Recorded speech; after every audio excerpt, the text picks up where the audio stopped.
किसान भाइयों, कृषि के छात्रों, मैं आज आपको जो आजकल प्रचलित शब्द हैं कि जलवायु परिवर्तन, क्लाइमेट चेंज, ग्लोबल वार्मिंग, वैश्विक तापमान में वृद्धि, इस तरह के बड़े बड़े शब्द आप लोग भी सुन रहे हैं।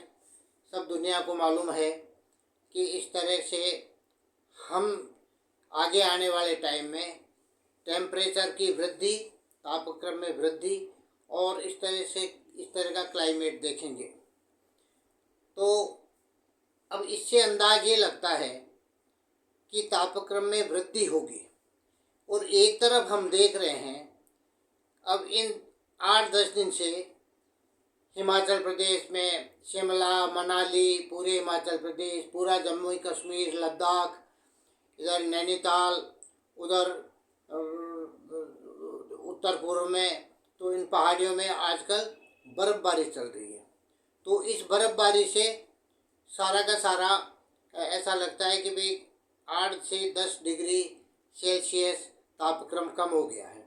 ये समय तो ऐसा है कि इस समय राजस्थान में और उत्तरी भारत में 40 डिग्री सेल्सियस से ऊपर का तापक्रम चल रहा है।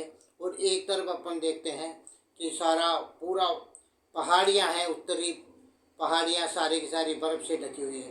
क्या केदारनाथ धाम हो, चाहे बद्रीनाथ धाम हो, यमुनोत्री धाम हो, चाहे गंगोत्री धाम हो, सब जगह पहाड़ों के ऊपर बर्फ़बारी हो रही है।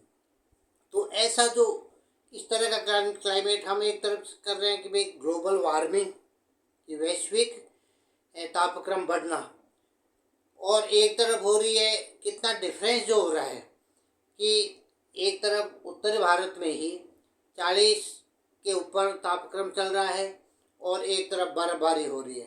तो एक्चुअली मैं ये आज बात करना चाहता हूँ, अगर वैश्विक स्तर पे बात करें तो अमेरिका, चाइना, रशिया, यूक्रेन, मतलब इन जगह पूरे अन्य देशों में बहुत अच्छी बाढ़ आ रही है। शहर के शहर डूब रहे हैं, चाहे जापान हो, चाइना हो, चाहे अमेरिका हो, अमेरिका के कई स्टेट्स में बाढ़ की स्थिति हो रही है। तो ये जो क्लाइमेट चेंज का मतलब ये है कि abrupt change in atmospheric condition, कि वायुमंडल की दशाओं में अचानक परिवर्तन, और अचानक कैसा भी परिवर्तन आना, ये क्लाइमेट चेंज है।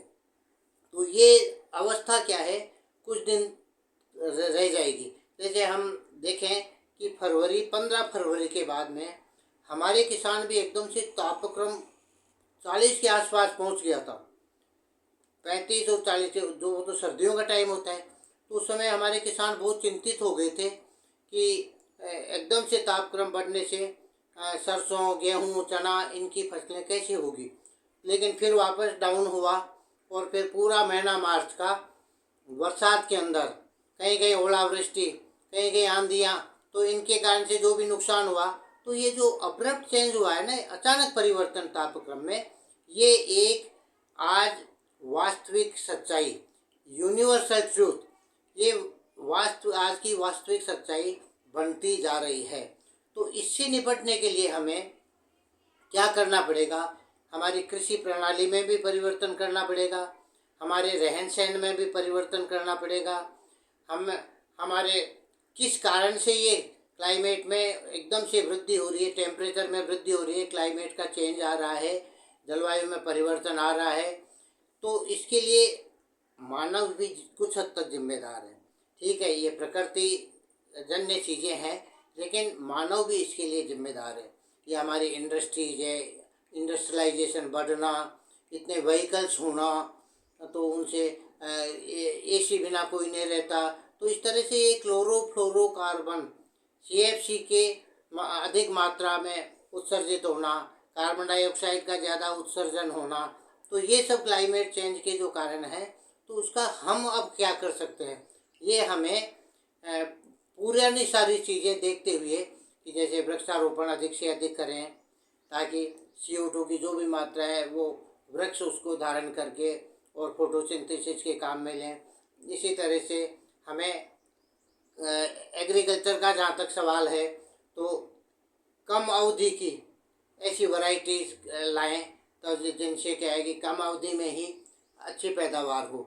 एक अधिक से अधिक पैदावार लेने का अपना जुनून ख़त्म करें, क्योंकि अधिक पैदावार लेने से मृदा का स्वास्थ्य भी खराब होगा और अधिक उत्पादन के लिए हमें जो कीटनाशक और जो अन्य चीज़ें काम में लेनी पड़ती है, पेस्टिसाइड, फंजीसाइड, बैक्टीरिसाइड, तो उनसे भी हमें नुकसान ही होता है। हमारे वातावरण को नुकसान होता है, पोल्यूशन फैलता है और मृदा स्वास्थ्य खराब होता है और मानव स्वास्थ्य खराब होता है। तो हमें क्या है कि आज इस अवस्था में हम हैं कि हमें इन सब चीज़ों के ऊपर ध्यान देना पड़ेगा। अगर ध्यान नहीं दिया तो आने वाला जो दशक है वो मानव जीवन के लिए बहुत ही हानिकारक होगा। इसके साथ ही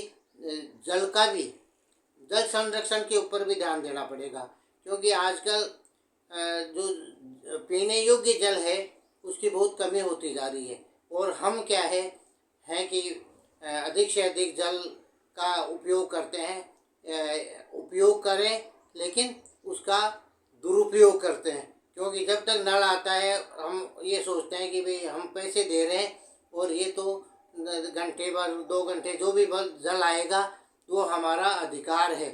तो इस तरह से हमें जल बचत भी करनी होगी, तो इसके ऊपर हमें ध्यान देना होगा। आज ध्यान देंगे तो हमारा कल अच्छा होगा। यही मेरा आप लोगों से निवेदन है। अगर ये मेरा वीडियो आपको पसंद आया हो तो सब्सक्राइब करें और इसको शेयर करें, लाइक करें। बहुत बहुत धन्यवाद। जय हिंद, जय